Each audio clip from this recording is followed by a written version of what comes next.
Arsenal looking at Eberechi Eze as a potential signing from Crystal Palace. Yes, people, welcome back to another Arsenal transfer news video. As always, if you want to be up to date with daily Arsenal transfer news videos, this is the place to be. You have to subscribe down below on my road to 4,000 subscribers, and importantly, hit the bell notification button so you never miss a future video on this channel. And let me know in the comment section your thoughts on Eze's potential move to Arsenal. I'd love to hear it.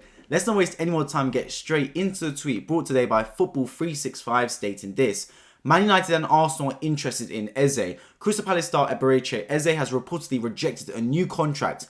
Man United are alert to his situation, but Arsenal also want him. And his contract is set to run out at Selhurst Park in 2025, with Roy Hodgson keen for Eze to extend, but the player doesn't want to. Now, Eze is a top talent. I have no doubt about that whatsoever. I think he's a really good young potential player. I say young, he's 25 years of age. But my personal opinion on it is there's another player at Crystal Palace that I've already spoken about in materialise, who is a much better option. I look at it this way: they're both two good players. You could arguably say with Wilfried Zaha going to Galatasaray, Eze and Elise are Crystal Palace's most technically gifted footballers that's there. Case in point is true.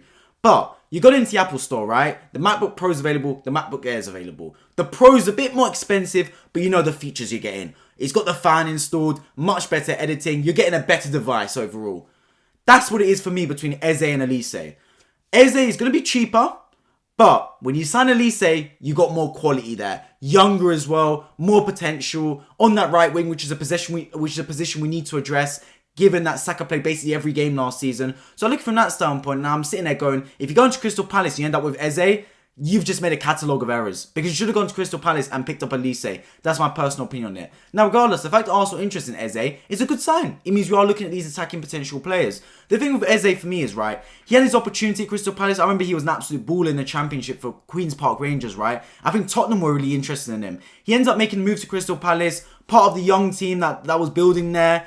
Had his chance under Patrick Vieira, and I know injuries has hit him at times and he didn't quite reach the potential that we all thought he would. He's now 25 years of age, and it's crazy to say this, but 25 isn't really young anymore. With the young players bursting on the scene nowadays, like Arda Güler going to Real Madrid from Fenerbahce, 25 isn't that young anymore. Let's be completely honest about it. So if you're looking from that standpoint, he's in his prime, not quite for me at the quality that I think he should be to get that top move to another club. And like I said, I have no doubt he can be a top talent, and on his day, he can do amazing things. I remember one game last season, Crystal Palace absolutely wiped the floor with Leeds United, I believe. I think they won the game 5-1, and him and Elise were at the heart of that. Brilliant goals and assists.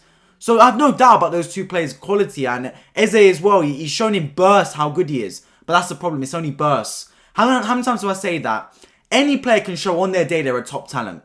You're a footballer for a reason. You can show, if I give you 90 minutes across multiple games, you can show in at least one of those games that you're a top player. The real killers, the real assassins, the real cut above the rest, they show it on a consistent basis. Messi and Ronaldo get the respect they deserve. Not because they were good over one game. Not because they were good over a season. Not even because they were good over 2-3 seasons. Because they were good over decades. That is consistent and sustained top performances. Now, I'm not saying that Eze is anywhere near that status, and very few players are. But even if you look at it from a week-by-week basis, Eze's inconsistent. One week he'll be amazing. He'll be pulling the strings for Crystal Palace, getting you goals and assists and making things happen. A real maestro in there.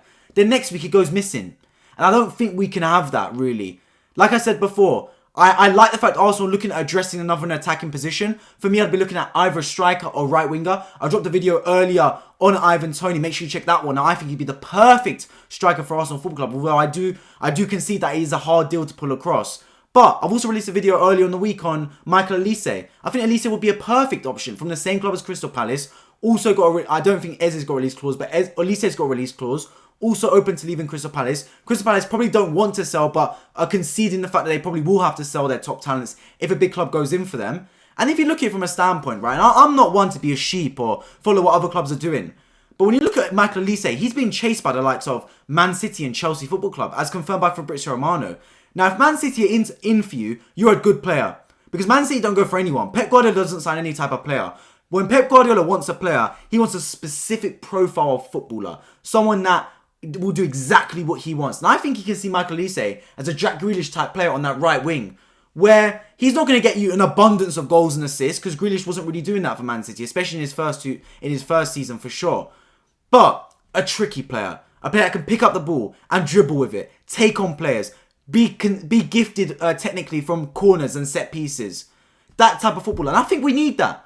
Like I said before, Saka played so many games last season.